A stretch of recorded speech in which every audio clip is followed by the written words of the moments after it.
పాకిస్తాన్ పెంపుడు కుక్కలు కశ్మీర్‌లో పహల్గామ్ అటాక్ చేసిన తర్వాత, మన భారత్ సైన్యం ఆపరేషన్ సింధూర్ పేరుతో వాళ్ళపైన అటాక్ చేసిన విషయం అందరికీ తెలిసిందే. ఇది ప్రపంచవ్యాప్తంగా తెలుసు. కానీ పాకిస్తాన్ ఫస్ట్ ఏముందంటే, వాళ్ళు భారత సైన్యం దాడి చేసింది ఉగ్రవాద సంస్థల పైన కాదు, పాకిస్తాన్‌కి సంబంధించిన సివిలియన్స్ పైన. అంటే పాకిస్తాన్ పౌరుల పైన అటాక్ చేశారంటూ కూడా చెప్పారు. మళ్ళీ అదే పాకిస్తాన్ మా పైన భారత్ అటాక్ చేయలేదన్నారు.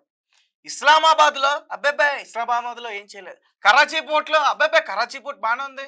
ఇదిగో కరాచీ పోర్ట్ నుంచి సెల్ఫీ వీడియో ఒకటి పెట్టి, మేము తెల్లవారుజామున 4 అయింది ఇప్పుడు. ఏం రాలేదు. భారత్ సైన్యం అంతా భారత్ మీడియా అంతా సొల్లు కబుర్లు చెప్తుంది. హ్యాపీగా చాయ్ తాగుతున్నాం మేము కరాచీలో అంటూ ఒక వీడియో పోస్ట్ చేశారు. అలాగే ఇస్లామాబాద్ నుంచి కూడా సేమ్ అదే రకంగా పోస్ట్ చేశారు. పాకిస్తాన్‌కి సంబంధించిన ఒక జర్నలిస్ట్ అనుకుంటా. నేను ఎక్స్ వీడియోలో చూసా. అతను కూడా సేమ్ ఎక్కడ ఇస్లామాబాద్‌లో ఏం లేదే అని చెప్పేసి.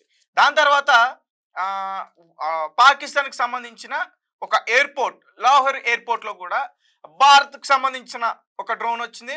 దాన్ని మేము తిప్పి కొట్టేసాం అంటూ కూడా వాళ్ళు కబుర్లు చెప్పారు.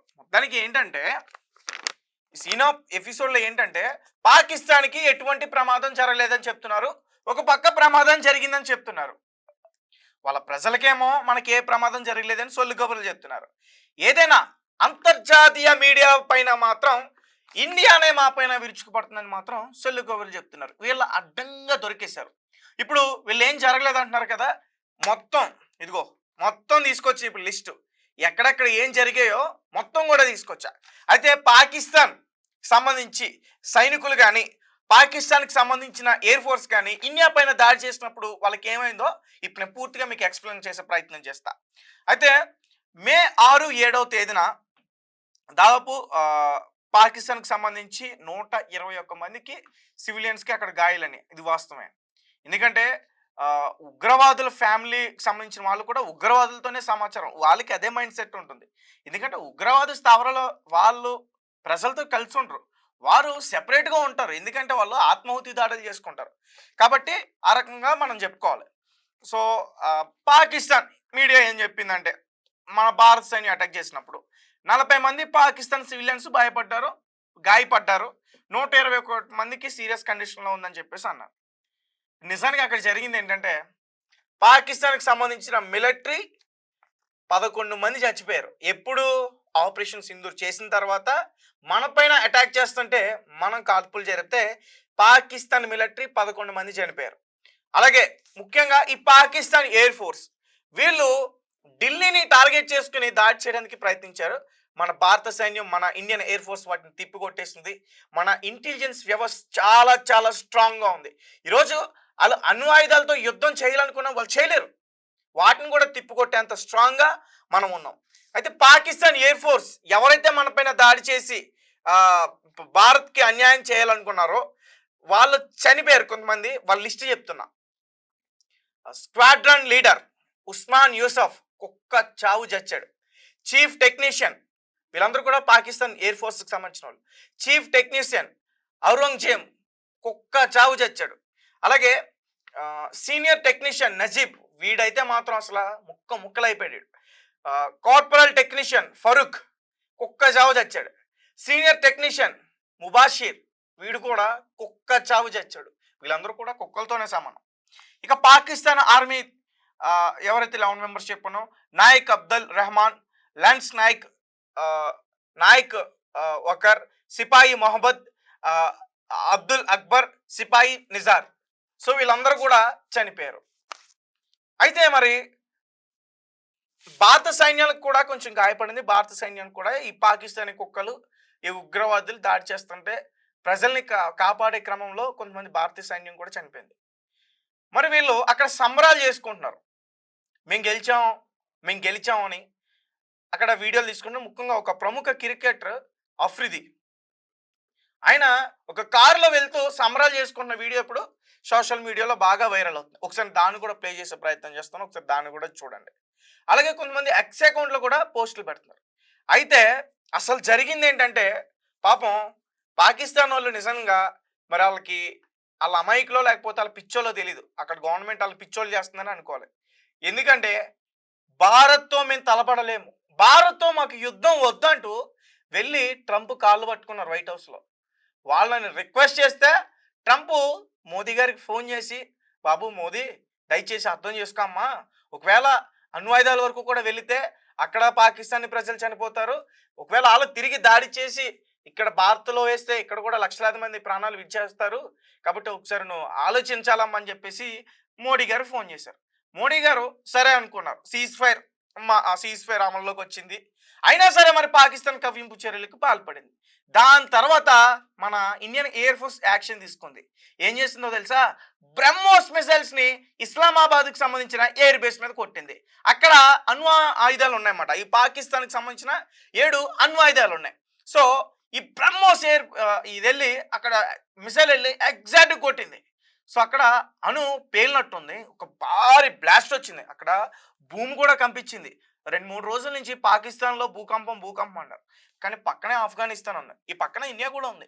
మరి మన సరిహద్దు ప్రాంతాల్లో కూడా పెద్దగా భూకంపమే రాలేదు. అలాగే ఆఫ్ఘనిస్తాన్ సరిహద్దు ప్రాంతాల్లో కూడా భూకంపమే రాలేదు. మరి పాకిస్తాన్లోనే వచ్చింది, ఆ భూమి కంపించిందంటూ కూడా ఎంతో సెక్టర్ 4.2 ఎంతో చెప్తున్నారు. అంటే ఒక అణుబాంబు పేలితే అంత శబ్దం కవ్వింపు వస్తుందంట. సో ఖచ్చితంగా అణుబాంబు పేలా ఉంటుంది. అండ్ రీసెంట్గా అమెరికాకు సంబంధించిన కొంతమంది శాస్త్రవేత్తలు కూడా అక్కడికి వెంటనే హుటాహుటిన బయలుదేరారు.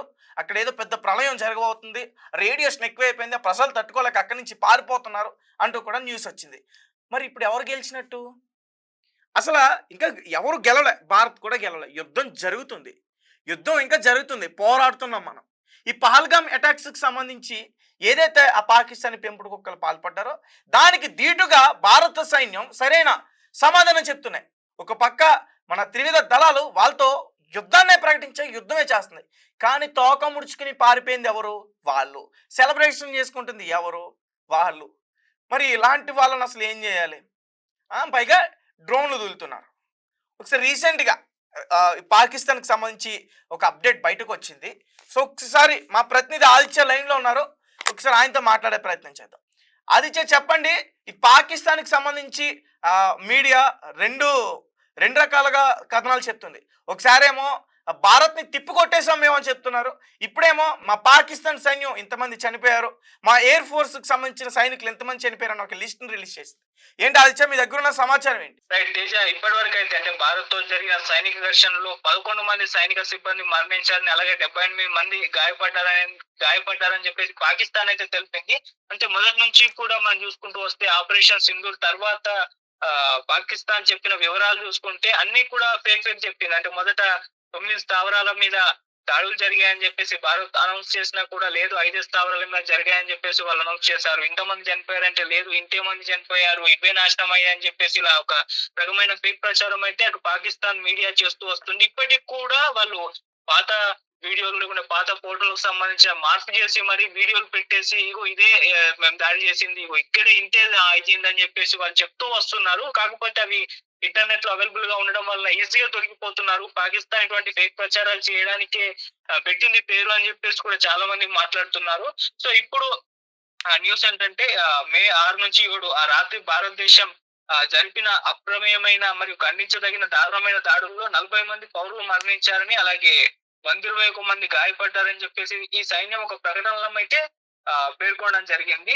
సో 4 రోజుల పాటు తీవ్రమైన సరిహద్దు డ్రోన్ మరియు క్షిపణి దాడుల తర్వాత సంఘర్షణను అంటే ముగించుకోవడానికి, ఈ గొడవ అయితే ఏదో ఉందో దీన్ని ముగించుకోవడానికి ట్రంప్ అండ్ అమెరికా మధ్యవర్తిత్వం వహించి భారత్ మరియు పాకిస్తాన్ మధ్య ఒక ఒప్పందానికి అంటే ఒక అవగాహన సీజ్ ఫైర్ లేకుంటే కాల్పుల విరమణకు ఇద్దరిని కూడా ఒప్పుకోవాలని చెప్పేసి ఆయన కోరారు.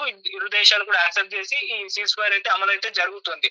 సో అదే విధంగా వీళ్ళు ఇప్పుడు పాకిస్తాన్ బయటకు వచ్చి అంటే తమ దేశంలో జరిగిన ఏదైతే డ్యామేజ్ ఉందో డ్యామేజ్ సంబంధించిన వివరాలు అయితే చెప్పే ప్రయత్నం చేస్తున్నారు. సో అందుకు సంబంధించి ఈ సాయుధ దళాలకు చెందిన వాళ్ళు 11 మంది సిబ్బంది మరణించారని చెప్పారు, అలాగే 78 మంది గాయపడ్డారని చెప్పేసి కూడా పాకిస్తాన్ సైన్యం అయితే తెలిపింది.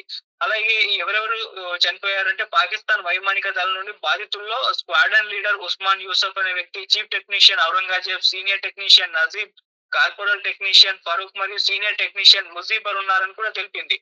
సో ఈ దాడుల్లో మరణించిన సైనిక సిబ్బందిలో నాయక్ అబ్దుల్లా రెహమాన్ లాన్స్ నాయక్, దిలావర్ ఖాన్ లాన్స్ నాయక్, ఇక్రముల్లా నాయక్, వకర్ ఖలీద్, సిపాయి మొహమ్మద్ ఆదిల్ అక్బర్ మరియు సిపాయి నిసార్ ఉన్నారని కూడా చెప్తుంది. సో ఇలా చాలా వాళ్ళకు మెయిన్ అనిపించే వాళ్ళు చనిపోయారని చెప్పేసి కూడా ఇప్పటి వరకు అయితే ఇన్ఫర్మేషన్ అయితే ఇచ్చింది. పాకిస్తాన్ సాయుధ దళాలు మార్కే హక్ పథకం కింద దృఢమైన ప్రతిస్పందన అయితే ప్రకటించాయి. ఆపరేషన్ బన్యానా మర్సూస్ ద్వారా ఖచ్చితమైన ప్రతీకార దాడులను కూడా అందించాయని చెప్పేసి అది ఒక ఆపరేషన్ ప్రకటన అయితే బనియన్ పేర్కొంది. కాదు, ఆపరేషన్ అది ఆపరేషన్ డ్రైరా లేకపోతే ఆపరేషన్ బన్నం, తినే బన్న అని చెప్పుకోవాలి. వాళ్ళ ఆపరేషన్స్ అలాగ ఉన్నాయి. ఉమ్. సో మనం ఇప్పటి వరకు ఇన్ఫర్మేషన్ చూసుకుంటే అంటే మొదట అంటే సీజ్ ఫైర్ అమలైన తర్వాత పాకిస్తాన్ ఏం చెప్పింది, మేము విజయం సాధించాం భారత్ మీద అని చెప్పేసి ప్రగల్భాలు పలుకుంది. అటు క్రికెటర్ షాహిద్ అఫ్రిది మీరు అన్నట్టు మొత్తం కూడా ర్యాలీలు నిర్వహించి మేమే గెలుపు అని చెప్పేసి అవి ప్రకటించుకున్నాయి. కాకపోతే సీనేమో రివర్స్ ఉంది. అంటే వాళ్ళు ఆ చెప్తారు కదా, దాన్ని ఏమంటారు కదా, విషయం ఉన్నవాడికి ఏముండదు అని చెప్పేసి, అంటే ప్రచారం చేసుకునే వాడికి విషయం ఉండదు అని చెప్పేసి ఒక సామెత ఉంటుంది కదా. అలానే ఇప్పుడు కరిచే కుక్క మొరగదు, మొరగే కుక్క కరవదని ఒక సామెత ఉంది. ప్రచారం ద్వారా గోబెల్స్ ప్రచారం చేసి ఈ విధంగా మేము గెలిచామని చెప్పేసి ప్రజల్ని నమ్మించి ఒక పనులు పెట్టుకొని మరి ప్రచారం చేస్తున్నట్టుగా తెలుస్తుంది.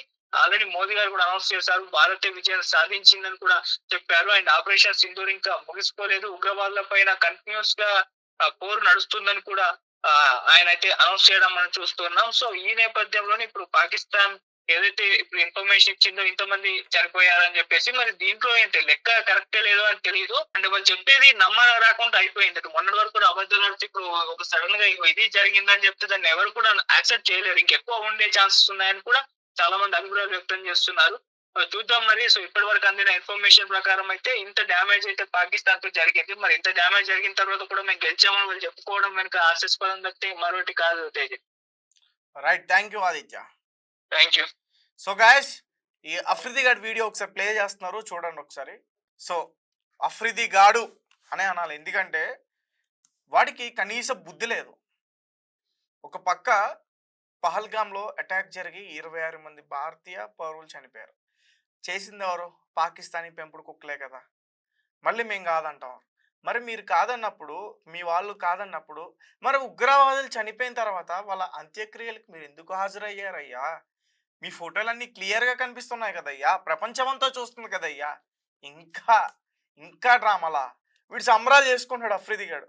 వీడికి ఒకసారి లిస్ట్ పంపించాలి, అక్కడ ఏం జరిగిందో, మన భారత సైన్యం వాళ్ళకి ఎలా సమాధానం చెప్పిందో, వాళ్ళు ఎలా కుక్క చావు చచ్చారో ఆ వీడియోలు ఏమైనా ఉంటే వీడికి ఒకసారి పంపించాలి. దాని తర్వాత వీడు సంబరాలు చేసుకుంటాడు.